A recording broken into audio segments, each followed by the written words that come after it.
Assalamualaikum warahmatullahi wabarakatuh. Kami dari kelompok 5 akan mempresentasikan hasil diskusi kelompok kami, yaitu tentang syariah, ibadah, dan muamalah. Pertama, perkenalkan, nama saya Tri Aji Pamukas dari kelompok 5. Perkenalkan, nama saya Divamia Angelita Sari dari kelompok 5. Perkenalkan, nama saya Meliza Sutanti.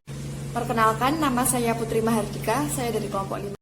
Di sini saya akan menjelaskan tentang rumusan masalah yang pertama, yaitu pengertian dari syariah, ibadah, dan muamalah. Yang pertama, pengertian syariah. Syariah secara etimologi berarti sumber air atau jalan yang lurus. Sedangkan secara terminologi, syariah adalah kumpulan norma Allah Subhanahu wa Ta'ala yang mengatur hubungan antara manusia dengan Tuhan, hubungan manusia dengan sesama manusia, dan juga hubungan manusia dengan alam. Dari keduanya disimpulkan bahwa pengertian syariah Islam adalah keseluruhan ajaran dan norma-norma dari Allah Subhanahu wa Ta'ala yang mengatur kehidupan umat manusia baik dalam aspek akidah, ibadah, dan akhlak.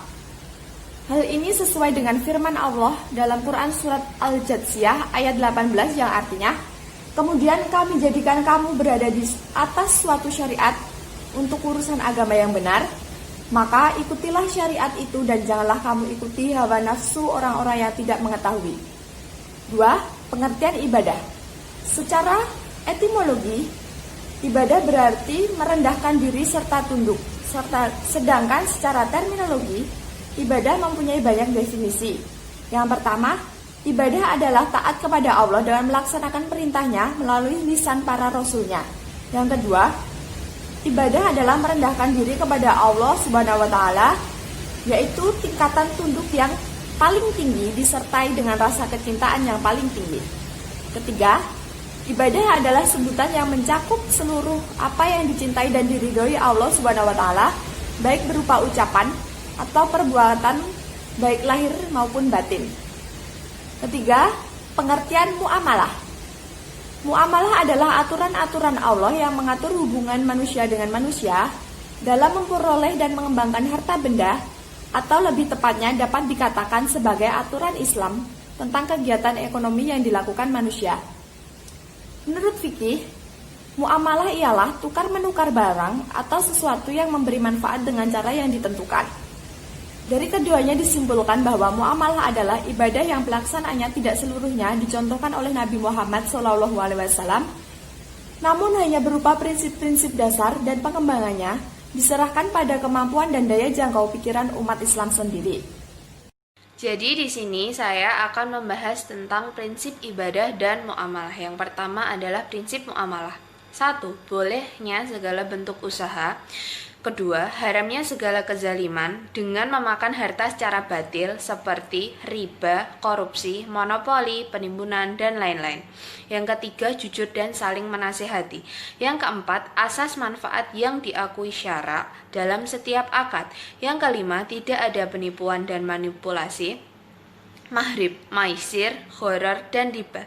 Yang keenam adalah tidak melalaikan dan meninggalkan kewajiban atau bertentangan dengan manhaj Allah. Yang ketujuh adalah asas akuntabilitas. Yang kedua adalah prinsip ibadah. Yang pertama, ada perintah. Adanya perintah merupakan syarat sahnya suatu ibadah. Yang kedua, tidak mempersulit atau adamul haraj. Prinsip ini berdasarkan kepada firman Allah yang artinya Allah menghendaki kemudahan bagimu dan tidak menghendaki kesukaran bagimu. Yang ketiga adalah menyedikitkan beban atau khilatu taklif. Yang keempat adalah ibadah hanya ditunjukkan kepada Allah Subhanahu wa Ta'ala.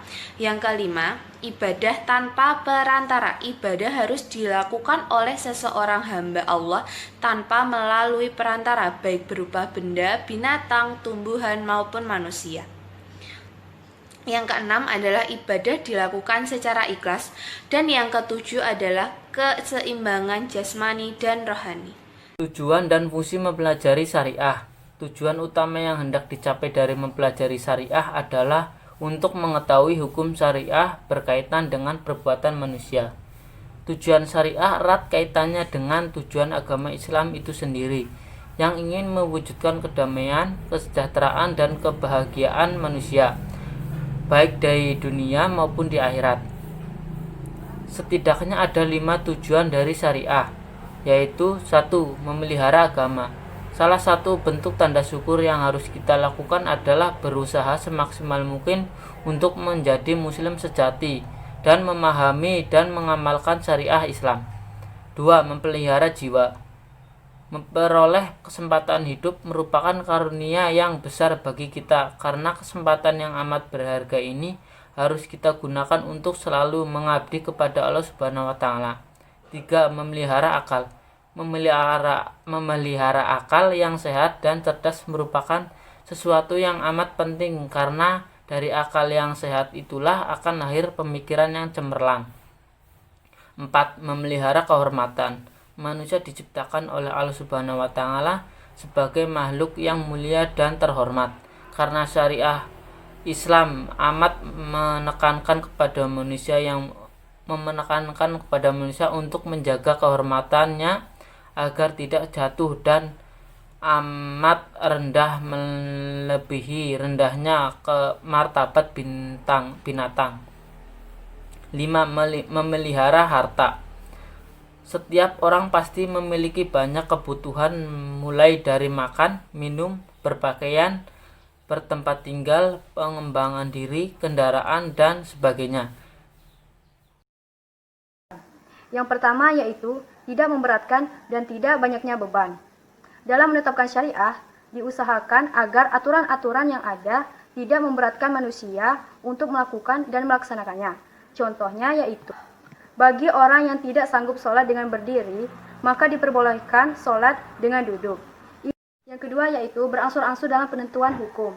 Al-Quran diturunkan secara tidak sekaligus. Hal itu dilakukan agar mereka bersiap-siap dapat menerima ketentuan hukum yang baru dan dapat meninggalkan ketentuan hukum yang lama. Contohnya yaitu kebiasaan minum minuman keras dan berjudi yang banyak dilakukan oleh masyarakat Arab pada masa itu. Kemudian turunlah ayat untuk memperingatkan keburukan dari minuman keras dan judi. Turun lagi firman Allah untuk melarang minuman keras dan judi dalam Quran Surah Al-Maidah ayat 90. Yang ketiga yaitu sejalan dengan kebaikan orang banyak. Ketentuan-ketentuan dalam hukum syariah Islam disesuaikan dengan kepentingan-kepentingan yang baik bagi pemeluknya. Oleh karena itu, tidak diherankan jika sewaktu-waktu ketentuan hukum yang ada itu dibatalkan.